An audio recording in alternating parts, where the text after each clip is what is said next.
Welcome Hey! You were sabotaging me. Welcome Welcome to the latest episode of everybody's favorite podcast, the podcast that wouldn't die. I'm your host, Kevin. With me, as always, is Aaron. Hey! This week, we'll be discussing the sci-fi classic, Logan's Run, starring Michael York, Jenny Agutter. I didn't even write it down. It's hopeless. And that's about it. Some other randos running around there. Yeah. Make sure you go to our page on Facebook at the podcast that wouldn't die. You go to our page on Twitter at tpodcast, TW Go to Apple Podcasts, Google Podcasts, Spotify, etc., etc., etc. And now, update. I went on Gmail and made an email for us. So, one word, the podcast that wouldn't die at gmail.com. Looking forward to hearing you. with the avalanche of fan mail we've received thus far, we had to make a turn towards the Gmail. So yeah, there you have it. We'll be hiring assistants soon. Faux show. Interns, the whole deal. The whole deal. At one point, we literally had to cut back staff. At one point, my 14-year-old nephew was going to be our producer, but sadly, budget cuts. Yeah, we had to lay him off. So, do you want to hit me with the basic plot of All right. Logan's Run? Logan's Run. Post-apocalyptic world. We all live under a dome. It's a hedonistic lifestyle, and you do as you please. But the only caveat is you turn 30, you go off to this thing called carousel where you die. Supposedly you're going to be renewed. So guess what? Not everybody's in line with this. So there are these runners. So they have people called the Sandmen who chase down and destroy the runners. Right. So because there's this network of people escaping, the computer overlord that watches over gets Logan, hence Logan's Run, to become a runner so he can infiltrate the sanctuary and destroy it. Right. So people are they don't want to go through the carousel where they're probably going to bite the dust. They're trying to escape to a sanctuary where they can live beyond the age of 30. Right. Essentially. Basically, but then, things don't always go as planned.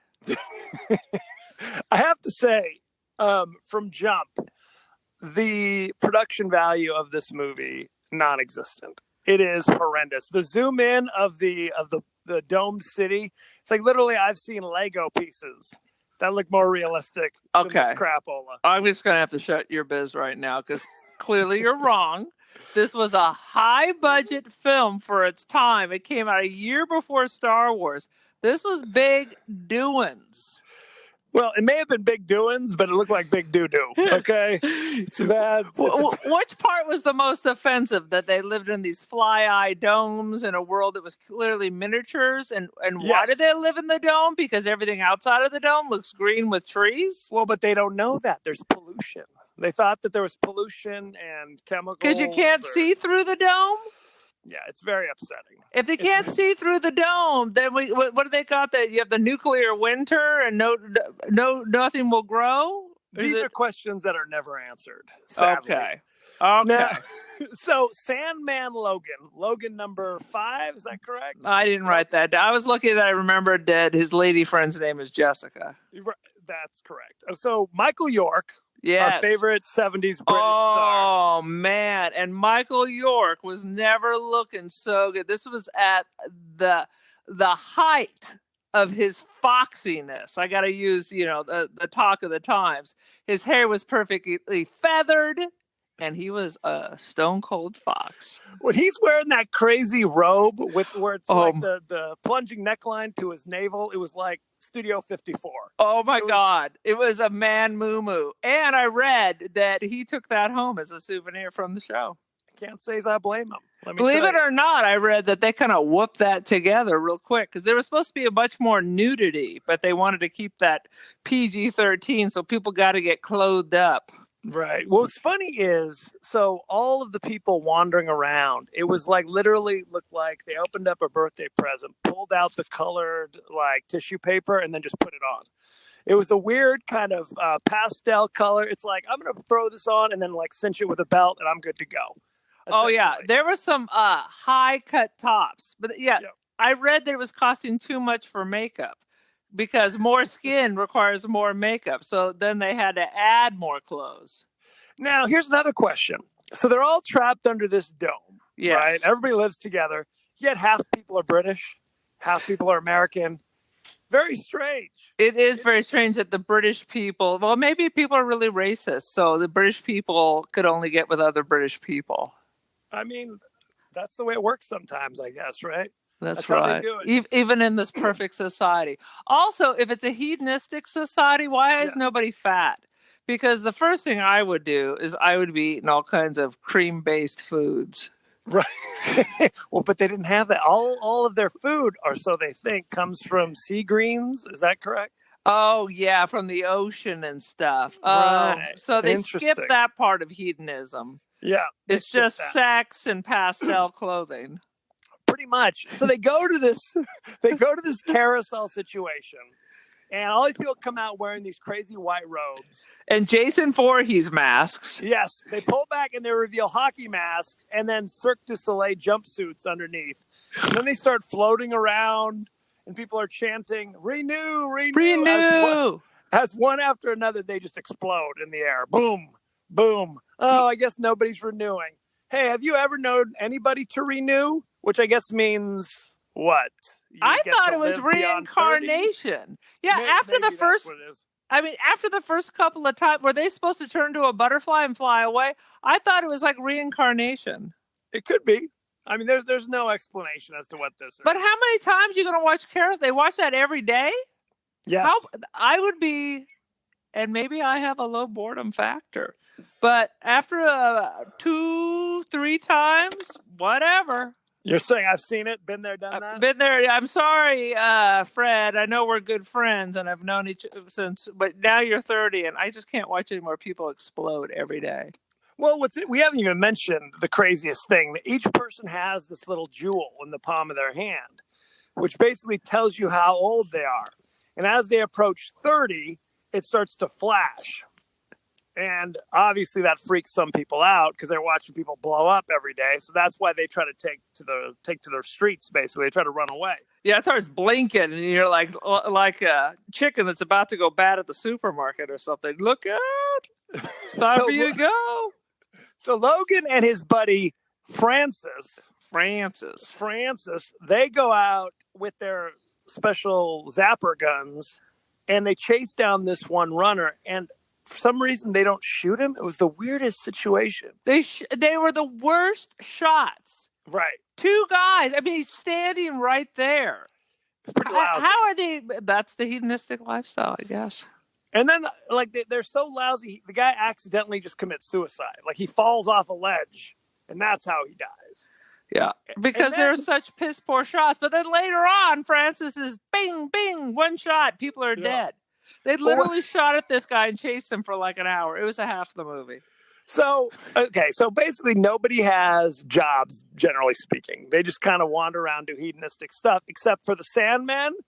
Then there's the worst job ever, the cleanup crew. The cleanup crew. Who have to swoop in, and they're flying, I don't know what it is, dentist chairs. Hey, someone's got to be birthing them babies, too. Isn't that what they were talking about in the cathedral zone? I thought it was because they're so hedonistic that Logan was just spreading his seed to the 4 winds. So occasionally the women would get pregnant. Oh, is that what it was? It could be. It was a little confusing about where these, because I didn't see anybody pregnant walking around. No, you didn't. That's true. So maybe that's true. Maybe maybe you're right. It could be because they were just like, could that be one, the mother of your child over there? I don't know. Maybe one of those 5 over there. It's possible. Well, maybe you're right. You got a point. You're just not working hard enough, Francis says to him. He's like, I don't know. Definitely one of those three over there. It's hard to say.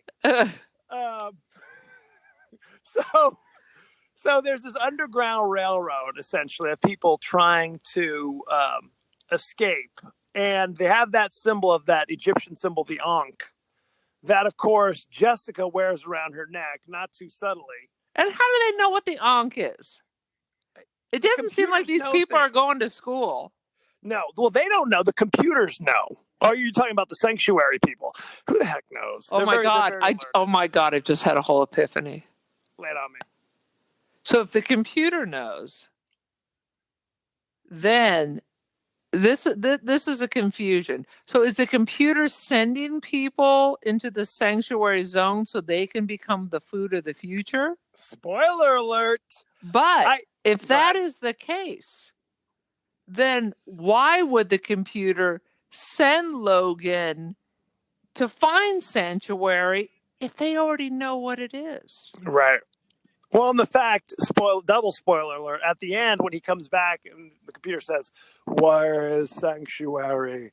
And he goes, there is no sanctuary, and the computer blows up.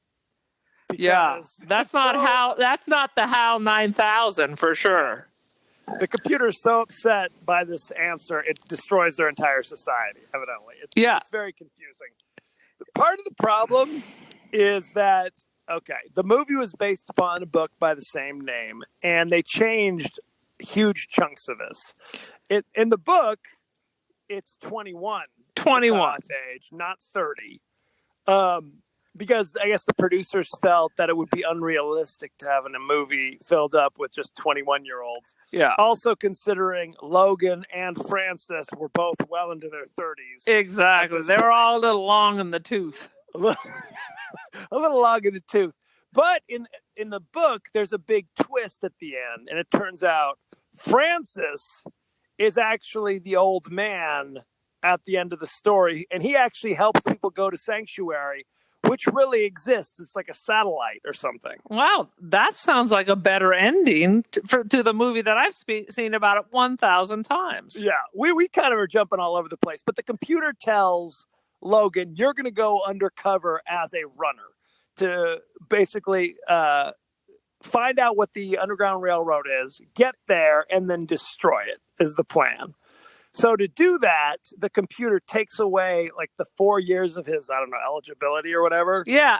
And it doesn't even say if he's successful, if they'll give it back. Computer just gets real quiet. So you basically have no choice. So you're going to die right now, right? Or maybe in a little bit. Well, and the computer also announces, oh, by the way, all that renew BS is baloney. Yeah. No one ever gets renewed. That's just fake-o. So don't even think about that. So now, that makes no sense. That makes no sense. Yeah, they've blown his mind, right. And so now get the hell out of there. And quite frankly, after that point, I'm not really sure he's ever undercover. I think he's just trying to get the hay out of here. It's hard to say because, so he meets up with Jessica because she was wearing the Ankh. He figures she knows some stuff. But, of course, her people are mistrustful of the Sandman who's murdered hundreds of people. Right. So they try to kill him, including when he goes to the New You facelift place. Somebody called the doctor. Oh, my God. Facelift. The doctor looked like, what's his name from that Liberace movie? Oh, okay. You're not talking about Michael Douglas. Not Michael Douglas. Yes. I know who you're talking about. Yeah. Damn it. Not him. What's his name, though? I don't know. No, he's a famous actor. Remember that? Well, he knocked up Melissa Gilbert. He was on Parks and Rec. He knocked up Melissa Gilbert was on Parks and Rec. Now I have no idea. He was one of the 80s heartthrobs. Rob Lowe? Yes! He looked like Rob Lowe from that Liberace movie with his face all stretched and stuff. Well, that's entirely possible. And then, of course, Farrah Fawcett Majors pops up at the New You face. She was looking great. She was in her pure, finest Farrah moments. Yeah. Before she went full crazy. Yep. So they try to kill him then. So everybody's after him. The Sandmen are after Logan. Yep. The Underground Rail people are out to get him. Then there's like a band of crazy children. It's like Lord of the Flies. Oh, It's like called the Cubs, where it's just juvenile delinquents that just run wild in a certain area. They're trying to kill him. And I don't understand, when they turn green, then what, they have to go upstairs, or they eat them, or... But it's something like that. And is that for everybody? When you're little, you just raise yourself, and if you make it, then you can go upstairs? Unclear. Very unclear. So eventually he does find his way to the Underground Railroad. And here's the thing. He actually alerts the Sandmen. He says, here's the place to come to kill everybody. And they do. They show up and start murdering all of the Sanctuary people. But then he finds out, oh, no, this isn't Sanctuary. You have to go through this door. And that will lead you. Remember, always follow the downward path, blah, blah, blah. It's all very bizarre. And of course, Francis is now still trying to kill him. Because I guess he saw at one point Logan. There was some kind of homoerotic special relationship with those two. It was very questionable. Well, it's, this is the future. Everybody's free and easy. At one point in his room, I guess if you get in a certain kind of mood, you can just dial up. Like, I'm ordering a pizza. No, it's Grinder. It's Grinder. Except they Star Trek beam you. You can just flip through the list and here, let's go.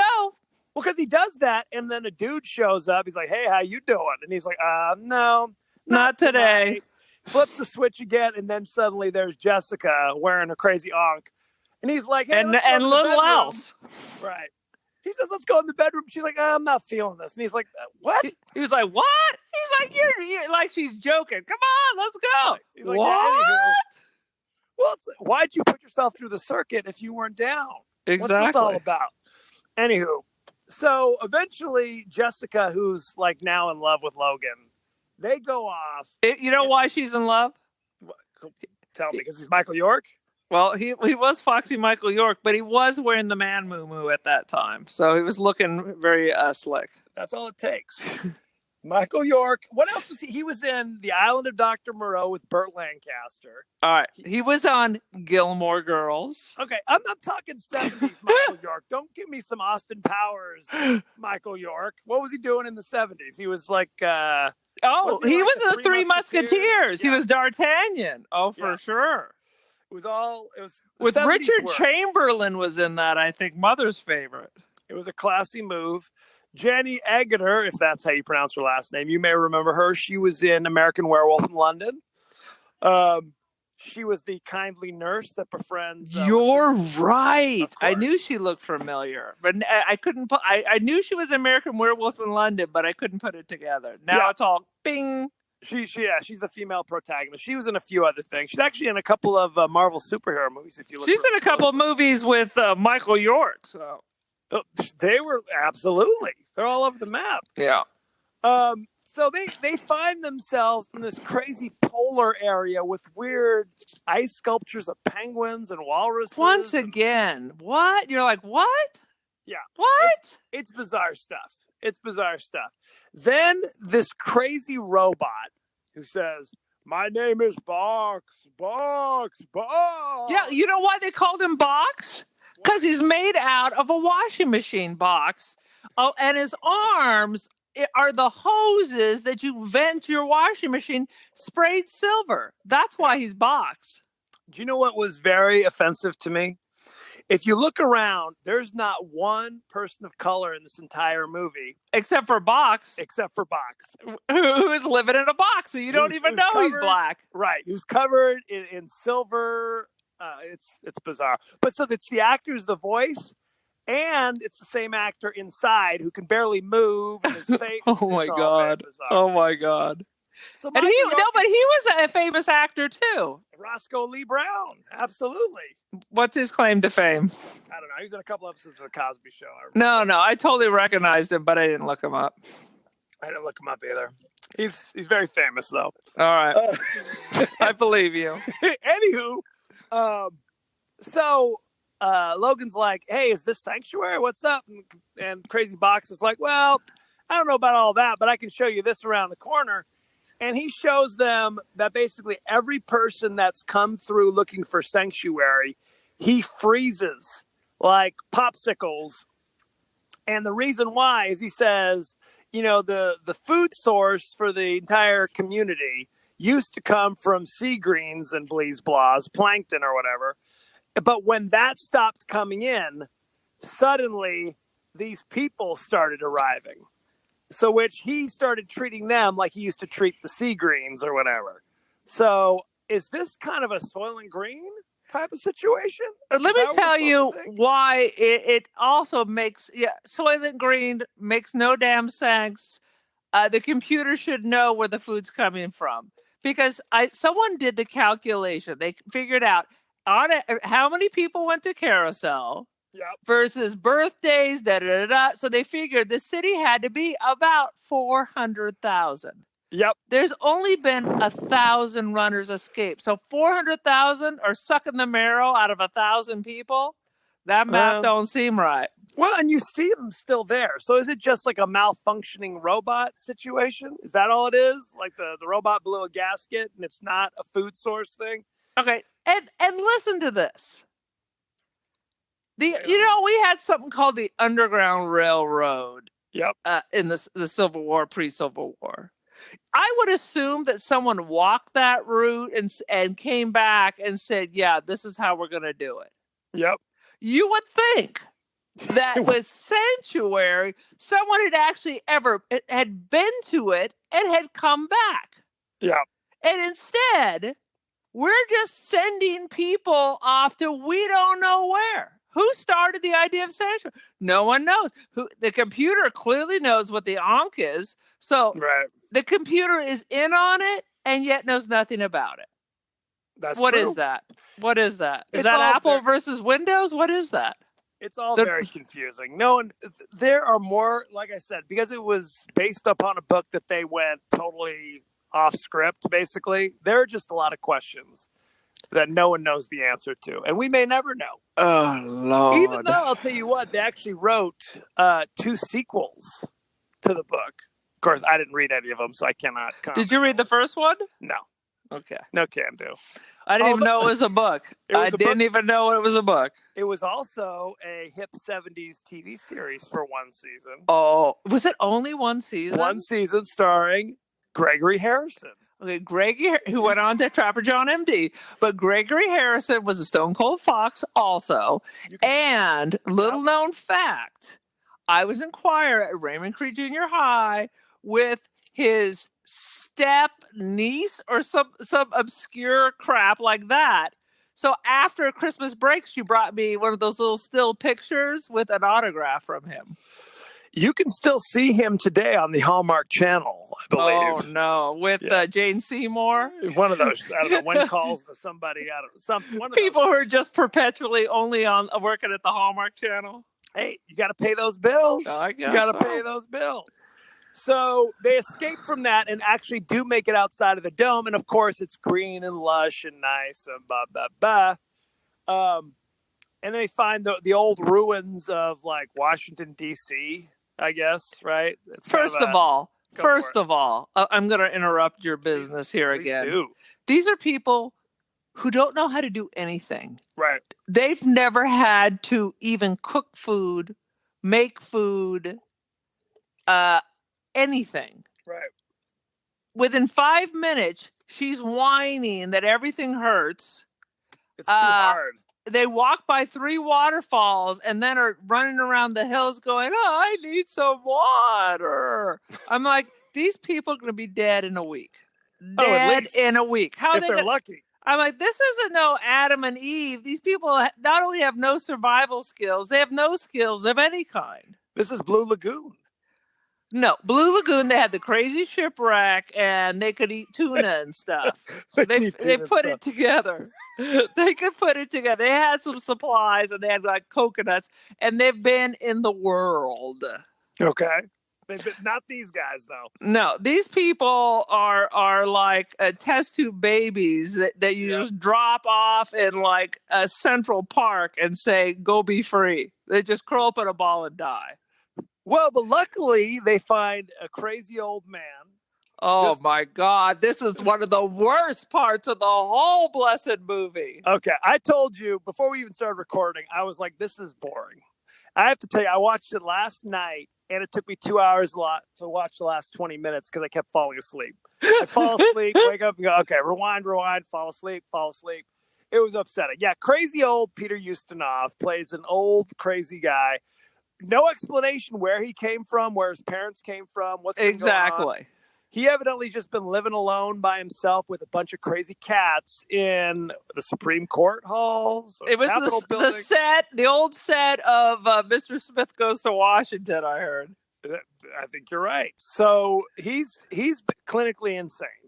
He babbles on weird rhymes. He kept saying McCavity. 20 minutes from T.S. Eliot's the Practical Cats. I was like, first of all, I saw Cats when it came out, and it was boring. And let me tell you, it was even more boring listening to Peter Ustinov prattle on for 20 minutes, which apparently was just him ad-libbing. He ad-libbed it, yeah. Mungo, Jerry, and Rumple Teaser were a notorious couple of cats. Right there is more entertaining than his entire scenes in there. I'm like, oh my God, is it Grisabella, the glamour cat? I'm like, Mr. Mephistopheles. Deuteronomy lived a long time. It's like a worm. As soon as he started quoting those stupid poems, and I've only seen Cats once, and I was like in high school. No, it's like he offers no information. Doesn't help them in any way, shape, or form. And they're like, well, we'll just live here with old crazy Joe over here in the corner. And Sadman is like, well, maybe we should go back and help people. And then, of course, Francis arrives somehow. And Fragile Francis, as I'm going to be referring to him. Fragile, his name is Richard Jordan. You may have seen him in The Secret of My Success. Never saw Hunt for Red October. I did see that. Who was in The Hunt for Red October? He was like the chief of staff. Does that ring any bells for you? Nothing. Exactly. Nothing. He's a working actor. I mean, I remember Sean Connery and I remember Baldwin. I don't know anybody else in that film. Yeah. It's gone. So that's what you get. I remember Cats from 35 years ago, but I don't remember that much about Hunt for Red October. Well, it is what it is. Not Scott Glenn. Let me just put it that way. It is not Scott Glenn. So they kill old Francis and decide to head back with Crazy Man. You jumped right over that. Literally hit him in the back with a flagpole, and he started spurting like strawberry-colored blood, and that was it. I was like, what? What? That's his weakness. It's like his kryptonite. Oh, my God. Don't hit me with a flagpole. Whatever you do. Yeah, that was ridiculous. So that's the end of him. They go back, decide to liberate the society with old Crazy Joe. And, of course, 5 minutes before the carousel, they're apprehended by the Sandmen, who they hook him up to the computer. Computer goes, where's Sanctuary? There is no Sanctuary. Answer my question. There is no Sanctuary. Oh, no, my computer is exploding. So there went society. How do you have society that is so fragile that, you unplug it and then the whole world's over? The whole world's over. Oh, my Very God. upsetting. It was ridiculous. So then he leads, Logan and Jessica lead all of the crazy people who live in the dome outside where they meet crazy old Joe, who's in no position to help them or mentor them. And I'm sure 10 years later, they're all dead. Humanity has ended. Because like you said, none of them have learned even basic survival skills. No idea. Yeah. Like, I don't understand how they knew when they saw a fish, when they were trying to escape Logan and Jessica. Yeah. Because where have they ever seen that? How did they know what that was? How did they know that was the ocean? Yeah. Well, and then they all jumped into a giant turbine? Yeah, that was a good move. What? I mean, for Christ's sake. They're like lemmings. Well, I mean, they were trying to escape, sneak back into the society through the water supply. Why did you just go back in the way you left? I guess you can't do that anymore. No, can't do. Uh-huh. It's hard to say. It's hard to say. It's hard to say a lot of things about this movie. I mean, when they met Crazy Old Man, they were like, "What's wrong with your skin? Who the is story?" billed as the old man? That's his billing. That's his old right. That's it. Because they've never met an old person before, evidently. I also kept thinking it's like, so there's the Sandmen, that's their job. There's the cleanup crew, that's their job. If you happen to work at the New You facelift place, that's your job. Everybody else doesn't have a job. They just wander around. So why does anybody want to have a job? Exactly. You think it'd be like, why do I have to have a job? Right. So-and-so is just putting themselves on a future grinder. Well, why can't I go do that? Why can't I just hang out in the love shop all day? The question. Love shop is a little low. Apparently, they had to take some scenes out of it because they were going to lose their PG rating. It was a little rough around the edges, to say the least. That was some kind of disco in Dallas. Apparently, they shot a lot of this in Dallas. Oh, well, the inside of their society was basically the Dallas Mall. I was going to say, because I have notes here. Yeah. The dome looks like Fly Eyes, and the inside looks like a mall. Yep. That's it. That's what they were going for. And the fountain that they jumped in is Dallas, too. Well, I know the one that they swam out of, you're right. The one they jumped into to get into the turbine was in Dallas, but I think the one they climbed out of was like from Busby Berkeley. Esther Williams. It's Esther Williams Pool. That's it. Yeah, a lot of this stuff, like when they use the Ankh and they're running down by towers and stuff, that's just the back lots. Yes, that's all. Jesus. Let me tell you. We had an argument about this. This was not. I mean, I own this movie, and I was like, why do you own this movie if you hate it so much? It came with a set of Omega Man and Soylent Green and Logan's Run. It was a triple whack pack on Amazon. I said, I got to do it. It always reminds me of what was that book I had to read in high school? You know, the one where you take this Brave New World. It's kind of like Brave New World. Aldous Huxley. Yeah. People think this whole post-apocalyptic stuff is all now and very relevant. This crap's been going on forever. It's just more popular. There's plenty of stuff all along, man. I think the bomb brought that. Now, before the bomb, what am I saying? Yep. We're always been ready for the world to end in a terrible way because we've all either are godless or we're killing each other. The world's always on the edge. It's true. Sad but true. Any last reflections? Oh my God, I have so much. So much. Because literally the sets, I have notes about the sets that they all look like they're done by the Disney Imagineers. Yeah. So first of all, if you look at the miniatures they use to show the world outside of the bubbles, it really looks like if someone from Disneyland joined up with like one of those Bahamas all-inclusive resorts, like Atlantis or something, those drawings. That's what it looks like. And then when they're up there with the frozen box man, it's totally the Matterhorn from Disneyland. I expected to see the Bumble. And this cost them a bloody fortune.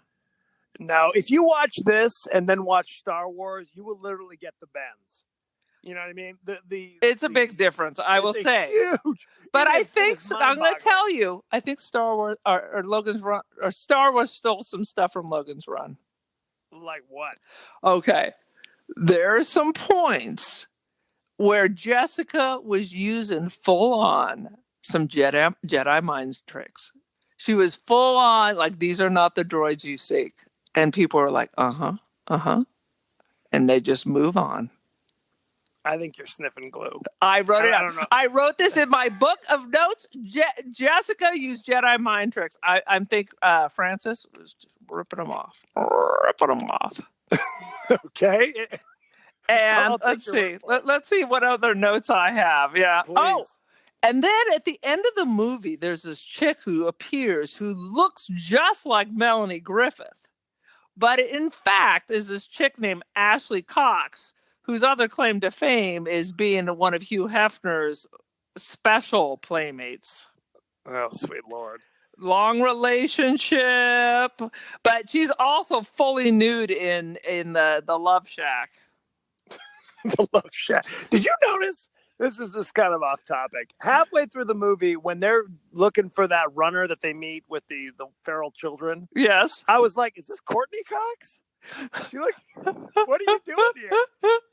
It was literally like, She's got the Benjamin Buttons. She's aging does. backwards. It was literally Monica from Friends. It was very upsetting. So, anywho, I looked good that up. times. That's like the director's assistant or something. Some nonsense. That I can believe. What did she say? I'm only 22. I'm like, honey, you're 40. What? That's like a 1970s 42. Come on, man. That was rough. Well, that's what's so funny about. They're like, well, we can't have a movie where all the kids are supposed to be 21 or younger. That wouldn't make any sense. Yet, if you watch any high school TV series filmed about that time, they're all supposed to be 16 and they're all 35. Oh yeah, wasn't that the deal? There was one of the chicks on 90210. Wasn't she in her 30s? Yep. Oh, easy. What's her name? The one that nobody cared about. First of all, how dare you? Andrea Zuckerman was my favorite. Andrea Zuckerman, because you must have some kind of mother fetish. This is very disturbing. This took a left turn. No, she was lovely. She was lovely. How dare you? How dare you? It's entirely possible.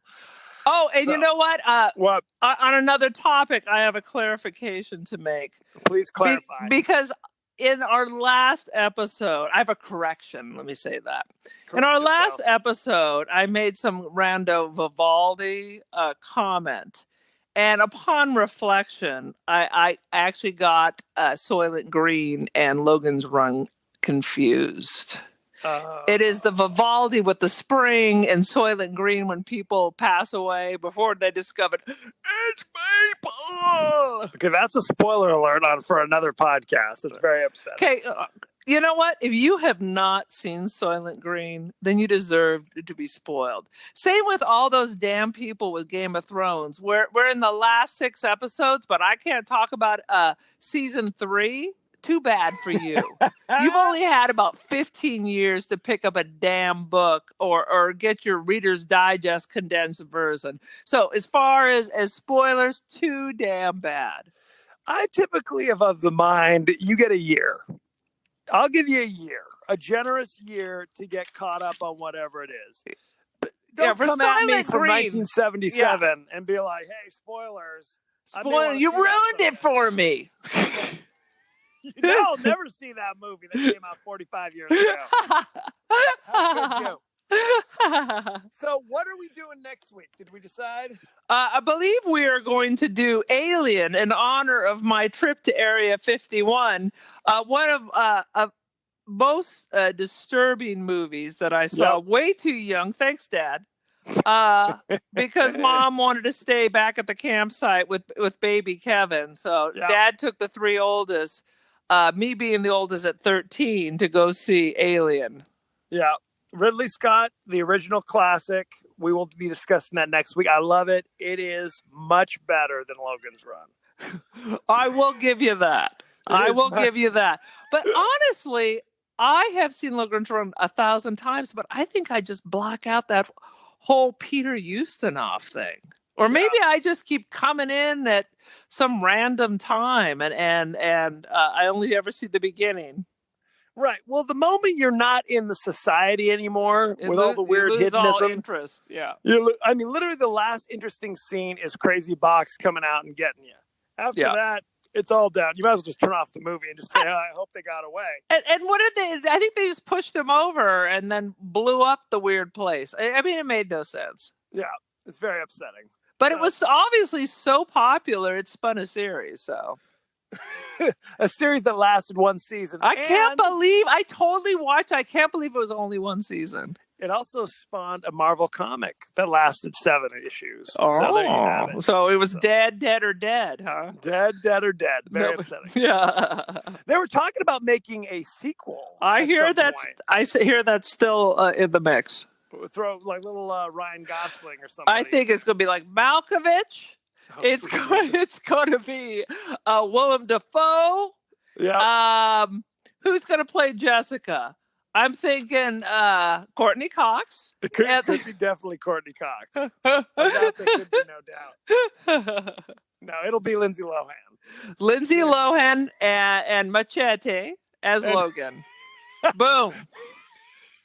Danny Trejo. I pay to see that. Put some Sammy Jackson in there. I pay to see that. It's a whole different movie now, though. And all these people are well in their 70s, so it's very upsetting.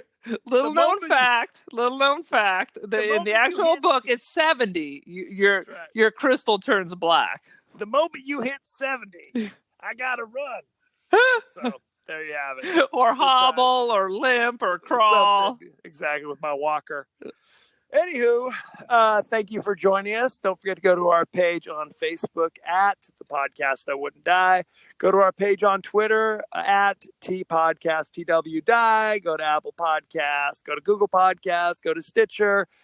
What's our email? Send questions and comments, if you wish, to our email, thepodcastthatwouldn'tdie at gmail.com. That's right. No accents.